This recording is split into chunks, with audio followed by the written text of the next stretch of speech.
guys, this is Industries Mr. Create. Mr. An. And Mr. Connect is here. Industry is a one-stop solution channel for business model, market analysis, and quarterly report summary provided for your investment decision. Something new this week is that we took off our mask. Yes. And now we're using emoji. Emojis. Yeah. Some of the subscribers have suggested before previously. We didn't know that it was possible technologically. So today's pick is the iRobot. iRobot Corporation. It's a company which was founded by MIT roboticists, and it performed research in the robotics for 30 years. And the company is number one in global robotics cleaner market. And it's listed in NASDAQ and the ticker is IRBT. And it was founded in 1990 by those founders. And the Colin Angle, you can see the picture in the right, and he still sits as the chairman of this corporation.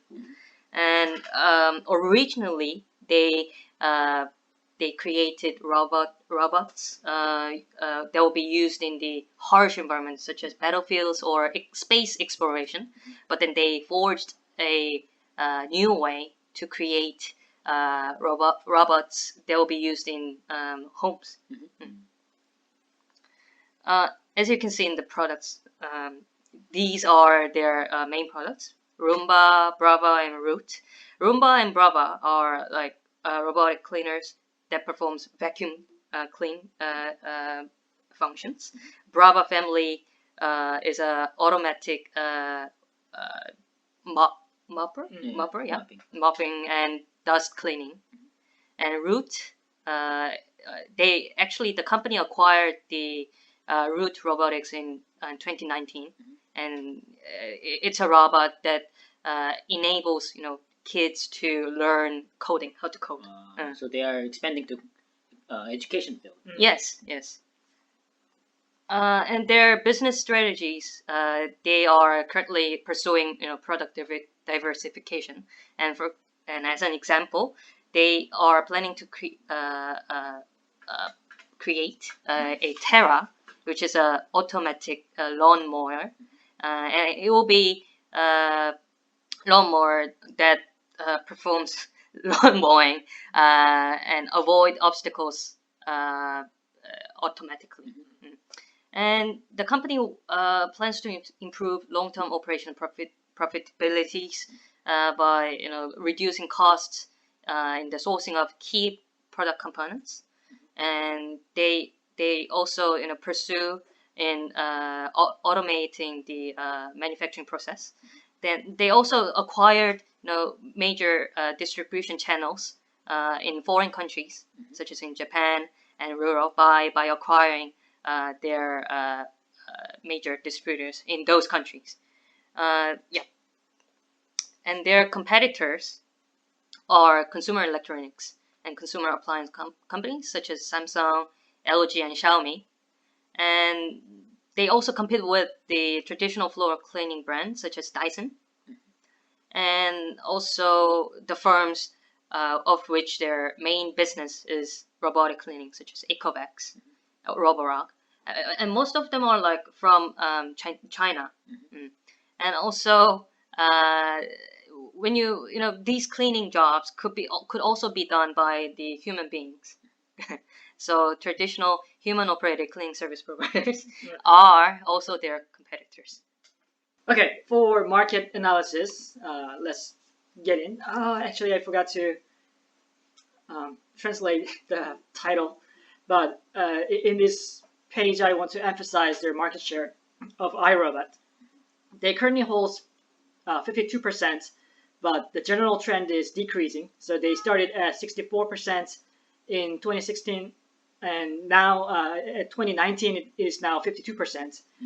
As you may aware of, there are some market competitors which are increasing their shares of this market, especially for Xiaomi and Samsung. If you look at the Xiaomi, it increased it to 8%, which was back then 0 to like 1 or 2%. So this is big jump for Xiaomi and threat for iRobot. if you look at the market share by continents, they are mostly dominating the North America and Japan, which was quite surprising to see. And at the European market, they also have 55%. What was interesting is that they only included Japan as an Asian market. And if you even look at the global pie graph, you see that they're excluding China. Logical thinking will be excluding Japan because you already show it on the left-hand side.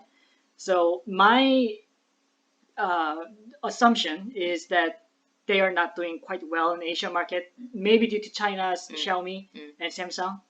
So I guess they kind of wanted to, Omit. hide the fact that they're not doing well in the Asian market. And I looked into New York Times. That's a typo. Okay. Yeah.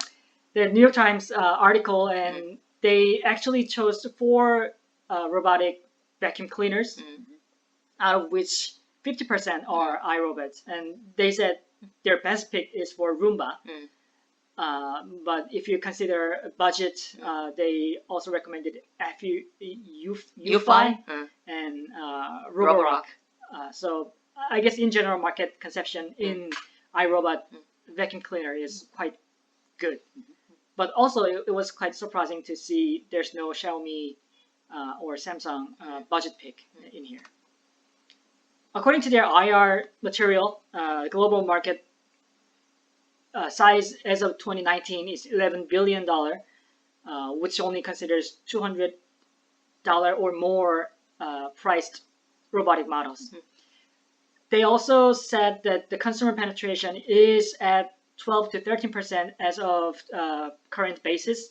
So they have much more room to address in terms of total addressable market. And maybe it's because of the cultural differences.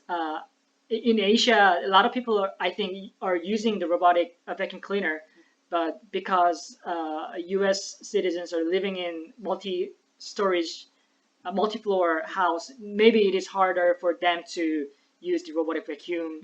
So I guess that's something that we should consider in this sense. Overall, after all, in 2027, the global market will grow up to $18 billion. I think there's inconsistency between those two graphs. Those are from the iRobot, and those are from the third party, so they use different bases, so they yield different values. But what I want to emphasize is that the market is continually growing for iRobot to exploit. So let's go into the financial analysis of this company. First of all, stock movement, as you can see, is kind of going up and down and up and down, but very recently it went up to $125, so it's kind of like going up as for now.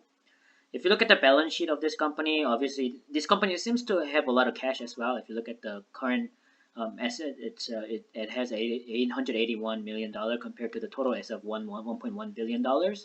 And it doesn't have that much of a debt. If you look at the debt side, there's not much of like extra debt. It's all comprises of their expenses, such as accounts payable, accrued expense, and all those things. So they don't really actually have a debt in terms of like borrowing money from the bank. So this company, in a way, if you look at like in terms of the debt wise, it's a very stable company. If you also look at the revenue side, it's actually growing a lot. Almost 20% from last year to this year. It has grown 17%, which I'll cover later. But if you look at the gross profit and net income margin, it's kind of strong company in terms of this company being the manufacturing company. So the highlight of the 10K summary is that the fiscal year 2020, the revenue it recorded $1.4 billion with the gross profit of $670 million. So the margin is at 47% or 50%. If you look at the net income side, it made $147 million, which makes a margin of 10%. So basically, if you look at the revenue times 10%, that's the net income of the company. Market capitalization, it sits at the $3.4 billion, which makes it PSR of 2.4 times, and P ratio at 24 times. So and I also took a look at the revenue growth. It has the growth is slowly going down, but somehow it went up from 2019 to 2020, which I'll cover later. But in terms of like a revenue, it's actually growing Sometimes like it goes down, but then it goes up, back up, and whatnot. So if you look at the card, it's actually going in the average of 21%. Yeah, so that's that. Another highlight would be that revenue has gone down during the COVID-19 lockdown, but then people start to stay home more, and which allow the robotic cleaner to go up, like a demand for robotic cleaner to go up. So therefore, the revenue has gone up for this company. Revenue composition, which was covered by Mr. Create Connect, the 2019 to 2020, obviously, which is most important for the recent record, it has grown 17.8%, and mostly the growth has taken place in the United States. Something that's to be noted is that they say something about digital communication customer, which I think the customer is making direct communication with the company, and that those numbers has gone up 80%. So I think this is kind of significant in terms of our valuation of the company. Direct sales growth has gone up also from 4.4% to 10%, which decreases dependence on the retail sale. So I think they have their own sort of a retail channel now that's increasing, and they can also make 229,000 robots per day. So I guess it's in manufacturing capacity is meeting its demand globally. I think major production is from China, but they're moving their plants, or they're actually expanding to Malaysia. I think it's because of the trade dispute between United States and China. Obviously, the things that are being manufactured from China are going to be charged the tariff for this company. The marketing expense is like 18.6% per revenue. R&D is 11%, and the sort of a percentage wise, it's actually decreasing uh, every year. They have 538 patents, and they're having more patents to come. Second half we usually have higher revenue because of the Christmas and Thanksgiving gifts. I guess people are giving out as a gift. They also made investment in unlisted stock, and now Teladoc Health has sort of acquired the entire company, so they have some portion of Teladoc shares. This is why they have other income of $41 million, which is like kind of high compared to previous years. Risk, I think a lot of competition. Overseas revenue growth, I don't know. It remains a question. Can they grow in internationally? Yes, China tariff is also one of the issues. The tax issue of Section 301 tariff extended to 2020 December. So starting this year, they'll be paying for tariffs. Because most of the products are being manufactured in United States. This is why they're moving to Malaysia. No legal issue, so you don't have to worry about legal issue. So that's that for our valuation of iRobot. So we will sort of summarize it with our own thoughts, starting with whoever. So I'll go first. It was quite surprising to see such a high level of gross profit margin, especially when they are a manufacturing company. So if I remember correctly, it's about 50% of gross profit margin, which was quite interesting. But at the same time, as we covered, there's a lot of competition. Xiaomi is actually growing their market share quite rapidly, and our house is actually using Xiaomi models. So I think there's a lot of concerns for iRobots. But robotic market itself is gonna grow into a sizable market. But yes, the competition will be the key issue. So I'm just a little worried about this business model. I was also quite surprised that the iRobot Corporation was the leader in this robotic cleaning market. But then, cause also Korea is dominated by Samsung and LG products. I wasn't well aware of the company and also their products. But then, I as far as I see those, the numbers of the financial statements and the market analysis, I think it's a great company. But then, one thing that worries me is that it's not penetrating in the Chinese market yet. Unlike Xiaomi is also growing rapidly in United States. So that's one of my concern. For me, I think that they have very strong gross profit margin. So even if there's high competition, they can also lower their prices and still make money out of this. And in terms of the valuation, their per is like only 24 times, which is, I think it's right sort of a valuation.